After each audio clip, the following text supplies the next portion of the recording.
नमस्कार मित्रों, मेरा नाम राघव मिश्रा है। आज मैं आपको तिलक के बारे में बताने जा रहा हूँ। बचपन से ही मेरी भगवान के प्रति अगाध श्रद्धा है, तो यह सब जानकारी मैंने ब्रह्मांड पुराण, शिव महापुराण और विष्णु पुराण से एकत्रित की है। तिलक के बारे में जानने से पहले हमें उनके संप्रदायों के बारे में जानना अति आवश्यक है। संप्रदाय मुख्य 3 प्रकार के होते हैं: शाक्त, शैव और वैष्णव।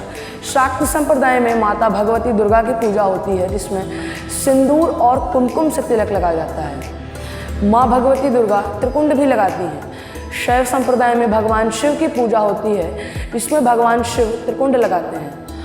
वैष्णव संप्रदाय में मुख्य 3 भगवान हैं: श्री सीताराम जी, राधा कृष्ण जी और भगवान विष्णु। भगवान विष्णु का जो तिलक होता है उसे कहते हैं रामानुज तिलक। भगवान राम के तिलक को रामानंद तिलक। कृष्ण जी के तिलक 3 संप्रदाय मुख्य होते हैं: निम्बार्क संप्रदाय, माधवाचार्य संप्रदाय और गौड़ संप्रदाय।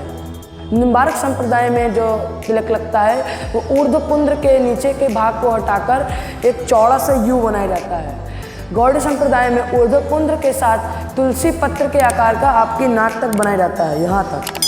माधवाचार्य संप्रदाय में ऊर्ध्व पुंड्र के साथ जो आप प्रतिदिन हवन करते हैं उसकी जो कालिक होती है उससे बीच में मोटी सी रेखा खींची जाती है। ये हो जाती हैं 3 संप्रदाय भगवान कृष्ण के। भगवान शिव के तिलक का एक ये मंत्र हो गया कि आदि ब्रह्मा, मध्य विष्णु, प्रथम रेखा सदाशिव। जो नीचे की पहली रेखा है उसमें कमलधारी भगवान ब्रह्मा जी विराजमान रहते हैं।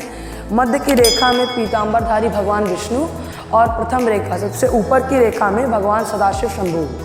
तिलक कहाँ कहाँ लगता है? तिलक 12 जगह लगता है, जिसे कहते हैं द्वादश तिलक। तिलक आपके मस्तिष्क पर, आपके दोनों कानों पर, आपके गले पर, कंठ में, 2 हाथों पे यहाँ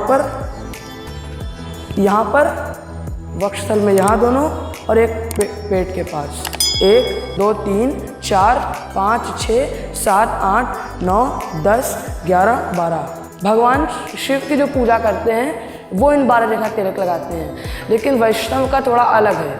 वैष्णव पहले यहाँ लगाते हैं, फिर यहाँ, फिर यहाँ, फिर एक यहाँ पे, एक यहाँ पे, फिर यहाँ और यहाँ 3 लगाते हैं, क्योंकि भगवान विष्णु का स्थान मानव शरीर में उदर माना जाता है और वो भगवान विष्णु की पूजा करते हैं। आइए ये जानते हैं कि कौन से भगवान को कौन सा तिलक लगता है।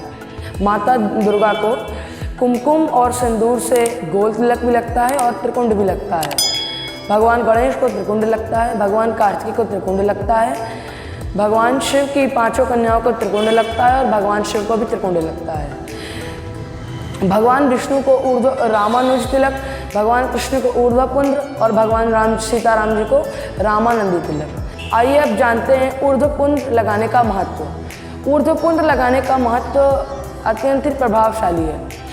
एक ऊर्ध्व पुंड्र लगाने से मंदिर बनाने का पुण्य, मंदिर में प्राण प्रतिष्ठा कराने का पुण्य और मंदिर में राजभोग प्रदान करवाने का पुण्य प्राप्त होता है। अब आप सोच ही सकते हैं कि जो वैष्णव होते हैं वो 12 जगह तिलक लगाते हैं, मतलब एक दिन में वो 12 मंदिर बनाते हैं और वो 3 बार पूजा करते हैं। 12 12 12 36 तिलक वैष्णव लगाते हैं। त्रिकुंड भगवान शिव का तिलक माना जाता है, उसके देवता भगवान शिव माने जाते हैं। जैसा कि मैंने आपको पहले भी बताया कि आदि ब्रह्मा, मध्य विष्णु, प्रथम रेखा सदाशिव। जो त्रिकुंड लगाता है उस पर तीनों देवताओं की कृपा होती है, भगवान ब्रह्मा जी की, भगवान विष्णु की और भगवान शिव की। त्रिकुंड भी अत्यंत प्रभावशाली है। त्रिकुंड जो लगाता है वो अगर उसकी अकस्मात मृत्यु हो जाती है तो वो भगवान रुद्र के साथ भगवान शिवलोक को जाता है। यही ऊर्ध्वपुंड्र का भी था कि अगर कोई ऊर्ध्वपुंड्र लगाकर उसकी मृत्यु हो जाती है तो वो भगवान गौलोक धाम, अगर वो सीताराम जी का भक्त होगा तो वैकुंठ, और भगवान विष्णु का भक्त होगा तो वो भी वैकुंठ ही जाएगा। तो सबसे अत्यंत प्रभावशाली त्रिकुंड है। कपिला गाय के गोबर से जो तिलक बनता है, अथवा जो किसी गाय के गोबर से, कोई भी गाय के गोबर को सुखाकर जो उसके कंडे को जलाकर जो भस्म बचेगी उसको लाल कपड़े से छान लेने के बाद जो उसमें त्रिकुंड होता है उसे भगवान शिव पर अर्पण करने के बाद अगर आप खुद इसे लगाएंगे तो आप भगवान शिव के समान ही माने जाएंगे। बेलपत्र की राख का भी त्रिकुंड लगा सकते हैं। शमी के पेड़ की राख का भी त्रिकुंड लगता है। तो अगर आप भगवान शिव के भक्त हैं तो त्रिकुंड अवश्य लगाएं। तिलक भक्ति, शक्ति और शांति का प्रतीक है। अपने आराध्य देव के अनुसार तिलक लगाएं और जीवन में सुख समृद्धि का अनुभव करें। यही मेरी भगवान से आपके लिए मनोकामना है।